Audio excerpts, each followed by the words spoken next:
Next हमारे पास आ जाता है इफ्लोरेसेंस। इफ्लोरेसेंस क्या है?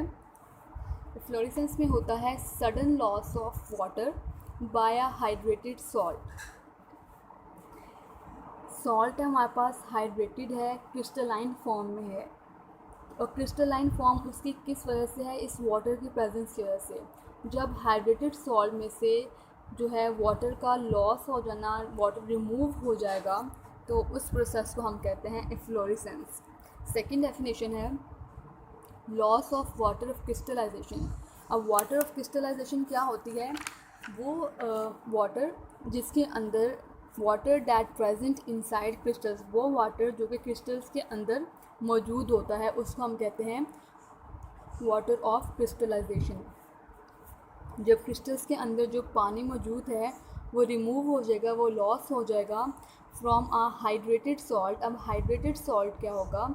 हाइड्रेटेड जिसके अंदर वाटर मौजूद था, उसमें से वाटर हम रिमूव कर दें अगर on to atmosphere, on exposure to air, atmosphere से उसका एक्सपोजर होगा एयर के साथ, उसमें से वाटर क्रिस्टलाइजेशन रिमूव हो जाएगा। इस प्रोसेस को हम क्या कहते हैं? इफ्लोरेसेंस। सिंपल वर्ड्स में, जब हम हाइड्रेटेड सॉल्ट में से पानी का अचानक से निकल जाने को कहते हैं इफ्लोरेसेंस। या फिर वाटर ऑफ क्रिस्टलाइजेशन का रिमूव हो जाना, एक हाइड्रेटेड सॉल्ट है जब वो एक्सपोज होता है एटमॉस्फेयर के साथ या एयर के साथ, उसमें से वाटर ऑफ क्रिस्टलाइजेशन का निकल जाना, उसको हम कहते हैं इफ्लोरेसेंस। फॉर एग्जांपल हमारे पास है कॉपर सल्फेट CuSO4, ठीक है। जब ड्राई एयर में हम इसको रखते हैं तो क्या होता है? CuSO4 सेपरेट हो जाता है और 5 मोल्स ऑफ वाटर क्या है? इवेपोरेट हो जाते हैं। तो इस वाटर ऑफ क्रिस्टलाइजेशन का जो 5 मोल्स ऑफ वाटर हैं, इसको हम कहते हैं वाटर ऑफ क्रिस्टलाइजेशन। पहले ऐसा होता है CuSO4.5H2O, ठीक है। जब 5H2O इसमें से निकल जाता है, इवेपोरेट हो जाता है, लॉस हो जाता है, तो हमारे पास क्या बच जाता है? Simple CuSO4 copper sulphate. और इस प्रोसेस को हम कहते हैं इफ्लोरेसेंस। नेक्स्ट है हमारे पास इलिट्रिएशन। इलिट्रिएशन जो है ये एक प्रोसेस है जिसके अंदर हम सेपरेट करते हैं पार्टिकल्स को बेस्ड ऑन देयर साइज़, जिसके अंदर हम पार्टिकल्स को किस बेस पे जो है सेपरेट करते हैं? उसकी साइज़ की बेस पे, उसकी शेप की बेस पे, उसकी डेंसिटी की बेस पे। अब कैसे सेपरेट करते हैं? Using a stream of gas. इसमें से हम एक स्ट्रीम ऑफ गैस की या लिक्विड की फ्लो करते हैं इन अ डायरेक्शन। किस डायरेक्शन में? Usually opposite to the direction of sedimentation. उस डायरेक्शन में जहाँ पर तह लगी हुई है, सेडिमेंटेशन कहते हैं तह को, ठीक है। जब पार्टिकल्स टॉप टू बॉटम गिरते हैं और नीचे एक तह बना देते हैं, तो उसको हम कहते हैं सेडिमेंटेशन। तो सेडिमेंटेशन से ऑपोजिट डायरेक्शन में हमने फ्लो करनी है स्ट्रीम ऑफ गैस और लिक्विड, जिसकी वजह से हम पार्टिकल्स को सेपरेट आउट कर लेंगे on the base of their size, shape and density, ठीक है। ये डायग्राम है हमारे पास। हमने यहाँ से स्ट्रीम पास की, ठीक है, फाइन पार्टिकल्स निकलते हैं। अच्छा, अब यहाँ पर जो है सेडिमेंटेशन की एक तय है। हमने यहाँ पर स्ट्रीम पास की opposite to the direction of sedimentation, ठीक है, लिक्विड की या फिर गैस की। यहाँ से हम ऑपोजिट डायरेक्शन में अपवर्ड जो है हम फ्लो कर रहे हैं स्ट्रीम ऑफ गैस और लिक्विड, जिसकी वजह से क्या हो रहा है? पार्टिकल्स जो हैं, जो हैवी हैं, वो यहाँ पर आकर क्या हो जाएंगे? जमा हो जाएंगे। और जो स्मॉल पार्टिकल्स हैं वो ऊपर रह जाएंगे, उनको हम कलेक्ट कर लेंगे। अगर हम उनको ऊपर से कलेक्ट नहीं करते तो जो सेडिमेंटेशन है, पहले बड़े पार्टिकल्स, लार्ज पार्टिकल्स यहाँ पर सेडिमेंट होंगे और उनके ऊपर स्मॉल पार्टिकल्स सेडिमेंट हो जाएंगे, ठीक है। इस प्रोसेस को हम कहते हैं elutriation. Used in mineral processing for size classification. अगर हम इसको इस्तेमाल करते हैं मिनरल प्रोसेसिंग में फॉर साइज़ क्लासिफिकेशन में, साइज़ क्लासीफाई करना हो, मेजरमेंट करनी हो साइज़ की, छोटा है या बड़ा है, स्मॉल है, मॉडरेट है या लार्ज है, तो उसमें हम इस्तेमाल करते हैं इस प्रोसेस को। सेकंड डेफिनेशन है इसकी,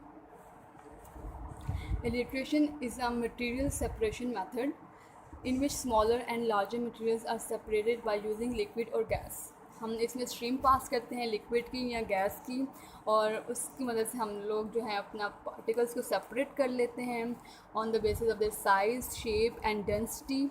और उसको हम किस बेस पे सेपरेट करते हैं? स्मॉलर या लार्जर पार्टिकल्स की बेस में, ठीक है। नेक्स्ट पार्ट हमारे पास है, डेफिनेशन है फ्यूजन की। अब फ्यूजन क्या होता है? फ्यूजन जो है प्रोसेस है by which solids get converted into liquids, जिसके ज़रिए हम लोग सॉलिड्स को कन्वर्ट कर देते हैं लिक्विड्स में, ठीक है। सिंपल वर्ड्स में is the process of heating the solid until it melts. हमने इसमें हीट करना है सॉलिड को जब तक वो मेल्ट ना हो जाए, पिघल ना जाए। फॉर एग्जांपल हमारे पास बीज वैक्स है, हार्ड पैराफिन है and wool fat are heated to melt. जब ये हमारे पास सारी जो है मेल्ट हो जाएगी, और इस प्रोसेस को हम क्या कहते हैं? फ्यूजन। कि हमने सॉलिड को तब तक हीट करना है जब तक कि वो मेल्ट ना हो जाए। एप्लीकेशंस है फ्यूजन की इन फार्मेसी। क्या एप्लीकेशंस हैं? इसको हम यूज़ करते हैं to making ointments, creams, lotions and suppositories को बनाने के लिए हम लोग फ्यूजन प्रोसेस यूज़ करते हैं, ठीक है। हम क्रीम्स भी अगर बनाते हैं तो उसमें ये होता है कि ऑइंटमेंट भी, क्रीम, लोशन और सपोस्ट्रीज को बनाने के लिए हम लोग उनको सब कुछ मिक्स कर लेते हैं, उनको हम हीट करते हैं तो एक पेस्ट सी बन जाती है हमारे पास, ठीक है। Use in pharmacy for mixing procedure. Mixing procedure के लिए हम इसको इस्तेमाल करते हैं। किसी भी चीज़ को मिक्स करना हो, किसी भी दो सॉलिड्स को अगर हमने इकट्ठा मिक्स करना हो तो सॉलिड्स को एक दूसरे में मिक्स नहीं हो सकते क्योंकि वो हार्ड होते हैं। उसके लिए हमने क्या करना है? फ्यूजन प्रोसेस इस्तेमाल करते हैं, उसको हम मेल्ट करते हैं।